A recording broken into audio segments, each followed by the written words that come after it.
ইতিহাস গড়লেন Julian Alvarez. Atletico মাদ্রিদের হয়ে ইতিহাসের পাতায় এই আর্জেন্টাইন স্ট্রাইকার, যেখানে ক্লাবের হয়ে চ্যাম্পিয়ন্স লিগে যে ইতিহাস করতে পারেনি আর কেউ।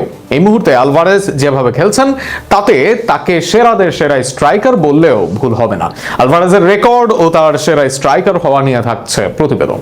চ্যাম্পিয়ন্স লিগের মঞ্চে আবারও নিজের নামটা জোরে লিখে দিলেন হুলিয়ান আলভারেজ। অ্যাটলেটিকো মাদ্রিদের জার্সিতে তার সাম্প্রতিক পারফরমেন্স শুধু ভালো নয়, ঐতিহাসিক। বড় ম্যাচ, বড় মুহূর্ত, আর সেখানেই আলভারেজের নির্ভরযোগ্য উপস্থিতি যেন তাকে নিয়ে নতুন করে আলোচনা শুরু করিয়েছে।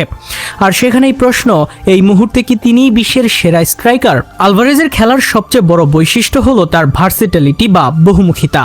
তিনি কেবল একজন ফিনিশার নন, বরং আক্রমণ গঠনের শুরু থেকে শেষ পর্যন্ত প্রতিটি ধাপে অবদান রাখতে পারেন।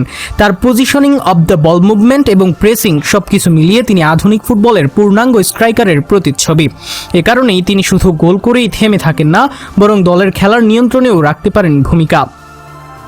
সর্বশেষ ম্যাচেও রেকর্ডের পাতায় লিখিয়েছেন নাম। চ্যাম্পিয়ন্স লিগের সেমিফাইনালে ঘরের লেগে আর্সেনালের সাথে ড্র করে অ্যাটলেটিকো মাদ্রিদ, আর সেখানে এটিএম এর হয়ে একমাত্র গোল আলভারেজের।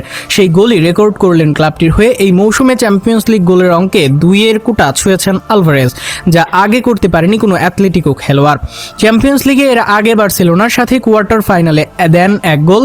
তার আগে নকআউটে স্পার্সের বিপক্ষে 2 লেগে দেন 3 গোল। শেষ 32-এ আসার লড়াইয়ে ক্লাব ব্রাগার সাথে দেন আরও 1 গোল, আর গ্রুপ পর্বে আসে 5 গোল। সব মিলিয়ে 14 ম্যাচে করেন 14টি গোল অ্যাসিস্ট, যেখানে 10 গোল করে নাম লেখালেন ইতিহাসের পাতায়। বর্তমান সময়ে বিশ্ব ফুটবলে স্ট্রাইকারদের মধ্যে প্রতিযোগিতা তুঙ্গে। কেউ শারীরিক শক্তিতে এগিয়ে, যেখানে আছেন হল্যান্ড ও সিমেনের মতো খেলোয়াড়রা। কেউ আবার নিখুঁত ফিনিশিং এর বাজিমাত করেন, ইগর থিয়াগো বা ডেম্বেলেরা তার প্রমাণ। কিন্তু আলভারেজের বিশেষত্ব হলো তিনি সবকিছুর একটি ভারসাম্য ধরে রাখেন। তিনি দ্রুত, টেকনিক্যালি দক্ষ, আবার প্রয়োজন হলে ডিফেন্সেও অবদান রাখতে পারেন। এই অলরাউন্ড ক্ষমতাই তাকে অন্যদের থেকে আলাদা করে। সব মিলিয়ে আলভারেজ সেরা না হলেও সেরাদের একজন। তবে যেভাবে রেকর্ডের পাতায় নাম লেখানো শুরু করেছেন, এবার সেরার হাতছানি এর মাঝে দিচ্ছে তার সামনে।